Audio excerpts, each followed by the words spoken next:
আজ আমরা রয়েছি বর্ধমান 1 ব্লকের নবনিযুক্ত যুব সভাপতি মানব রায়। একটু ওনার কাছ থেকে জানতে চেষ্টা করব যুব নতুন দায়িত্ব পেয়ে উনি নিজেকে কিভাবে মেলে ধরবেন বর্ধমান 1 নম্বর ব্লকে। দাদা আপনাকে ক্রাইম প্রেস নিয়ে স্বাগত। নমস্কার। নতুন দায়িত্ব কি বলবেন?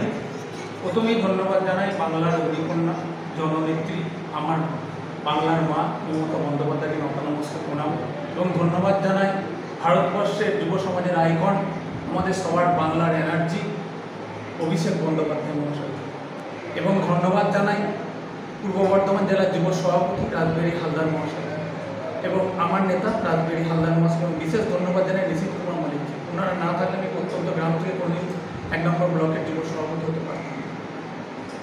সাধারণ কর্মী থেকে যুব সভাপতি পদটা কতটা সহজ ছিল? পদটা অনেকটা কঠিন ছিল। রাজনীতিতে আপস অ্যান্ড ডাউনস থাকবে। আমি অনেক কষ্ট করে রাজনীতিতে এসেছি। প্রথমে আমি ছাত্র পরিষদ করতাম। 2012 সালের 1 সেপ্টেম্বর থেকে আমি 2018 সাল অবধি ব্লকের প্রেসিডেন্ট ছিলাম তৃণমূল ছাত্র পরিষদ। তারপর জেলার জেনারেল সেক্রেটারি ছিলাম ছাত্র পরিষদে। তারপরে ডিস্ট্রিক্টের ভাইস প্রেসিডেন্ট ছিলাম তৃণমূল যুব কংগ্রেসে 4 বছরের ওপর 5 বছর প্রায় যুব ভাইস প্রেসিডেন্ট ছিলাম ডিস্ট্রিক্টে।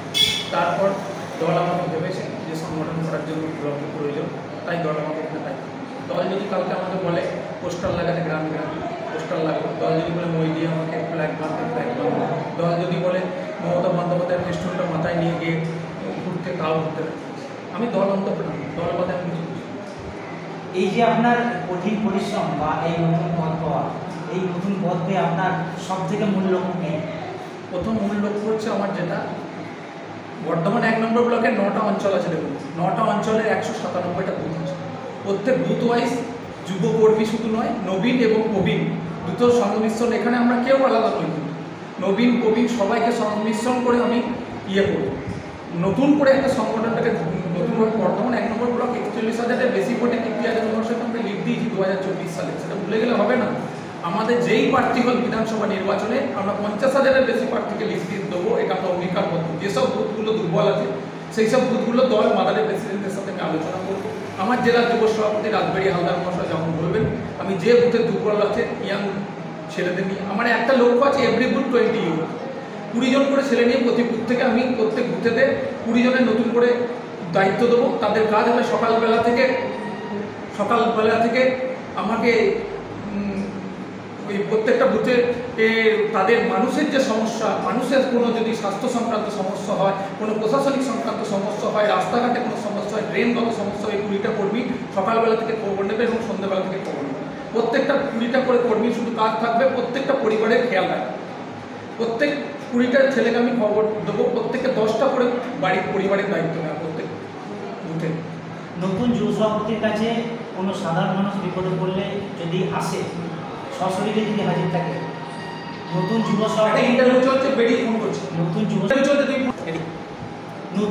সভাপতি হিসেবে কোনো সাধারণ মানুষ যদি বিপদে পড়ে যুব সভাপতির কাছে যদি আসে, কীভাবে বিষয়টা দেখবেন?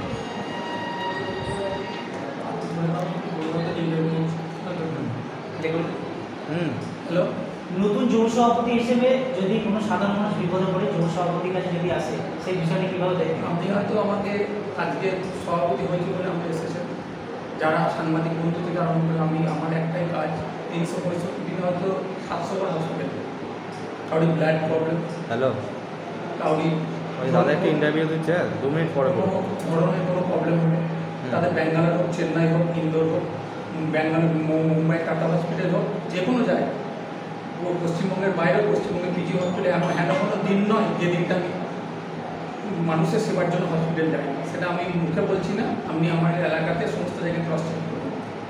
যুবদের উদ্দেশ্যে কী বার্তা দেবেন?